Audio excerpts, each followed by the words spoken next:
The ugly truth about audiobooks. Maybe you're the type of person who enjoys listening to a book rather than reading it. Maybe you appreciate hearing the story in the author's voice. If so, that's great.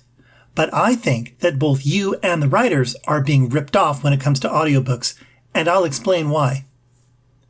I spent 10 months meticulously recording my entire first novel, The Edge of Justice. It's 115,000 words in length, which translates into more than 11 hours of recording. Every syllable has to be articulated well enough for a listener to understand, which is a skill in itself, and in my case, I used 11 labs to morph my own voice so that the listener could easily tell the difference between dialogue and narrative. I don't sound like a woman either, obviously, so I think hearing my MFC in a female voice is an advantage for you as a listener. Now don't freak out, it's still me doing the reading. The morphing just changes the sound of my voice, somewhat imperfectly, but I'm looking for excellence, not perfection. After compiling all the recordings into individual chapter files, I had to work on sound engineering in order to meet the requirements for Amazon's ACX. That's a whole set of new skills piled onto my already lengthy list of indie author competencies that include writing, book cover design, artwork, marketing, web design, reading, and recording. Audible also gives authors no control over the price of their own audiobooks.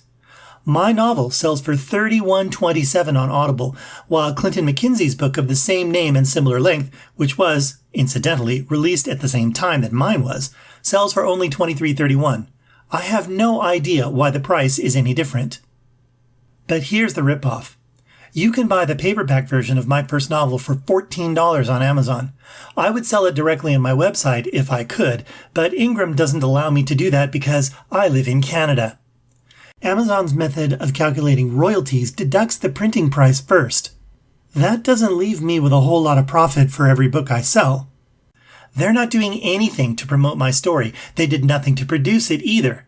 The same is true for the audiobook version, except that there I get a 40% royalty for exclusive distribution, and the price for you is more than double the cost of the paperback.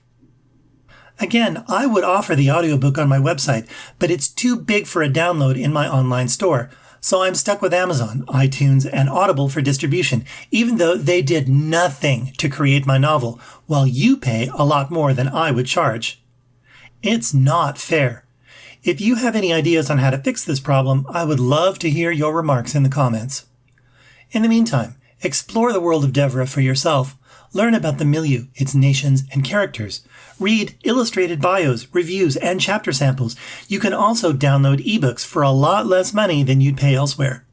Visit www.newadventure.ca for more information. It's adventure for your mind and romance for your heart.